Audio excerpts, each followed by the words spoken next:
Fruity Jelly Recipe. Ingredients: 1 can fruit cocktail, 836 grams. Reserve the syrup. 2 cups water. 1 sachet Gulaman powder, Mr. Gulaman 25 grams. 250 ml all-purpose cream. 1 can 300 ml condensed milk. Procedure: First, salain ang syrup ng fruit cocktail at itabi. Maglagay ng isang layer ng fruit cocktail sa mga lanera or molders. Set aside. Pangalawa, sa isang kawali or kaserola, ilagay ang syrup ng fruit cocktail at tubig. Saka ilagay ang gulaman powder. Haluin mabuti hanggang sa matunaw ang gulaman powder. Lutuin sa medium heat at hayaang kumulo. Pangatlo, kapag kumukulo na, hinaan ang apoy. Saka i-add na ang all-purpose cream at condensed milk. Haluin mabuti at hayaang kumulo ulit ng mahina lang.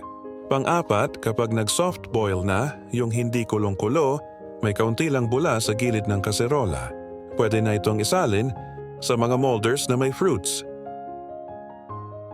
Ilagay sa ref or chill for at least 2 hours before serving. Enjoy! Ang sarap nito guys, try nyo na, siguradong magugustuhan ng mga anak ninyo.